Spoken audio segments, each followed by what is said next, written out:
छत्तीसगढ़ में जमीनों पे कब्जा करना, अवैध निर्माण करना, सरकार के संरक्षण में और कांग्रेसियों में ही जमीनों को कब्जे के लेकर यादवी संघर्ष होना, ये एक सामान्य बात हो गई है। आम लोग तो परेशान हैं। कांग्रेस के लोगों की गुंडागर्दी से, उनके अवैध कामों से, उनकी अवैध वसूली से, और अब तो कांग्रेस पार्टी के लोग सरकार के संरक्षण में, प्रशासन के संरक्षण में,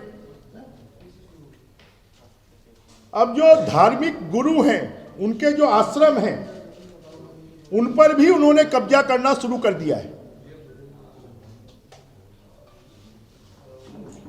पिछले दिनों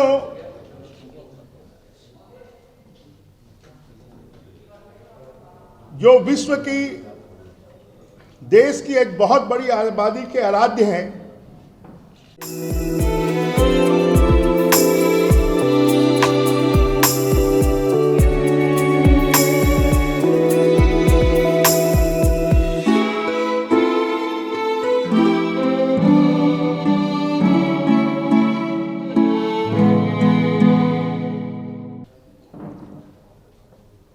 संत श्री प्रकाश मुनि नाम साहेब, उनके आश्रम पर कब्जा करने के लिए उनके आश्रम से लगी हुई 8 फुट की गली पर कब्जा कर लिया गया।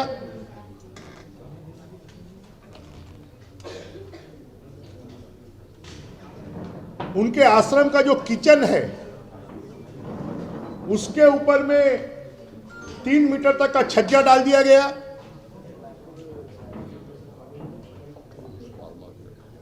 वहां पर 2 ट्रांसफार्मर लगे हुए थे। उन दोनों ट्रांसफार्मर्स को सड़क पर लाकर लगा दिया गया।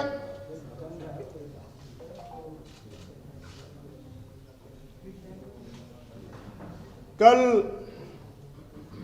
माननीय अजय चंद्राकर जी, माननीय शिवरतन शर्मा जी और प्रमुख लोगों के साथ हम प्रकाश मुनि नाम साहेब जी के आश्रम में गए थे। उनसे हमने पूरी जानकारी ली। उन्होंने बताया कि उन्होंने रायपुर नगर निगम कमिश्नर को भी लिखित में शिकायत दी है। उसके बाद में हमने स्थल निरीक्षण किया। स्थल निरीक्षण में नगर निगम के अधिकारी उपस्थित थे। हमने कलेक्टर और नगर निगम कमिश्नर को भी सूचना दी थी। उन्होंने बताया कि हम राहुल गांधी जी के कार्यक्रम की तैयारी में हैं, तो हमारे नीचे के अधिकारी आएंगे। उन अधिकारियों ने बताया कि ये जो निर्माण हो रहा है, ये पूरी तरह अवैध है। 65% निर्माण की अनुमति दी गई है, परंतु वहां पर 100% निर्माण हो रहा है। चारों तरफ 5-5 मीटर का सेटबैक छोड़ना था जो नक्शा पास हुआ है। वो जो नक्शा पास हुआ है, वो कॉमर्शियल और रेसिडेंशियल के लिए पास हुआ है, परंतु वहां पर हॉस्पिटल बनाई जा रही है। जो प्रकाश मुनि नाम साहेब को निर्माणकर्ता ने बताया कि हम यहां पर हॉस्पिटल बना रहे हैं। हॉस्पिटल के लिए जितने पार्किंग की व्यवस्था होनी चाहिए, वो पार्किंग की व्यवस्था भी नहीं है।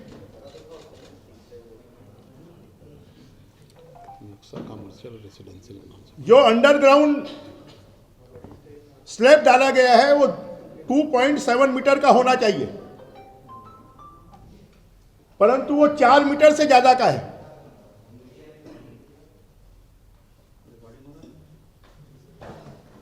और ऐसा ही निर्माण वहां से 500 मीटर दूर एक और हो रहा है। रायपुर शहर में ऐसे कई स्थानों पर कांग्रेस पार्टी के लोग सरकार के संरक्षण में, प्रशासन के संरक्षण में अवैध निर्माण,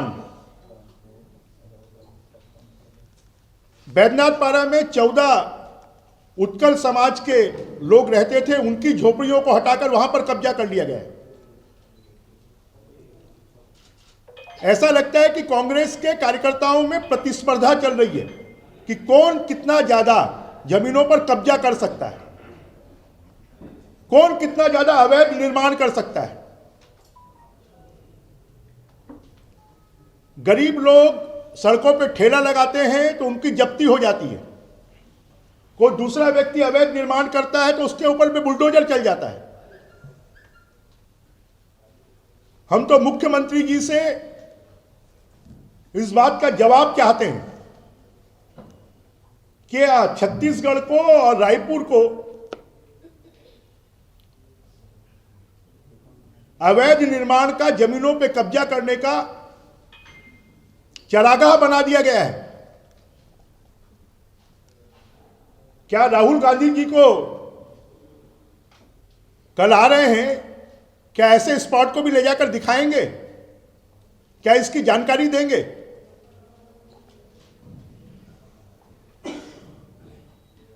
और ऐसे ही सत्ता पार्टी के संरक्षण में, प्रशासन के संरक्षण में हो रहे अवैध निर्माणों को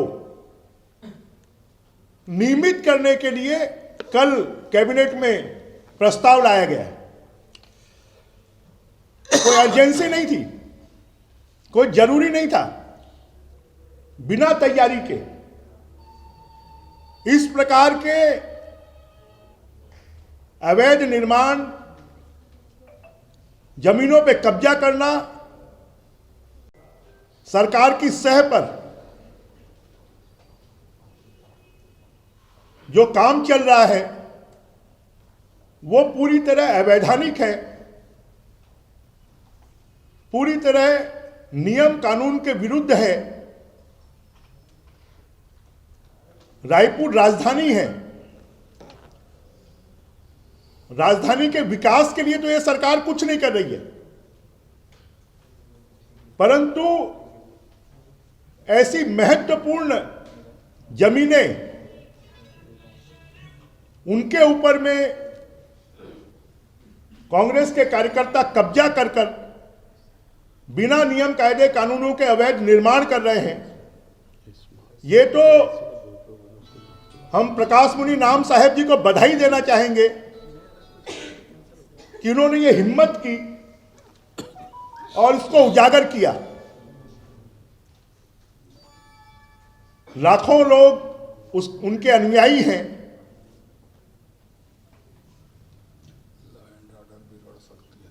अगर इस प्रकार के अवैध निर्माणों को नहीं तोड़ा गया तो अगर उनके अनुयायी सड़कों पर उतरेंगे तो कानून व्यवस्था को संभालना मुश्किल होगा। घटना के दिन रात को भी लगभग 1000 लोग सड़कों पर आ गए थे। शासन प्रशासन ने उनको आश्वासन देकर वहां से वापस किया है।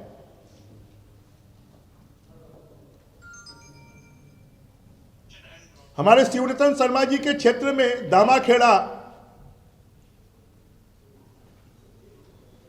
कबीर समाज का बहुत बड़ा तीर्थ स्थल है। प्रकाश मुनि नाम साहेब से लगातार शिवरतन शर्मा जी संपर्क में हैं। उनके छोटे संत भानु नाम साहेब जी से मेरी भी चर्चा हुई, बातचीत हुई, तो उनमें इस सब मामले को लेकर बहुत ज्यादा नाराजगी है। हम मांग करते हैं कि इस प्रकार के जितने अतिक्रमण, अवैध निर्माण हैं जो कांग्रेस के कार्यकर्ताओं के द्वारा किए जा रहे हैं, उनकी जांच की जाए और उनको पूरी तरह हटाया जाए।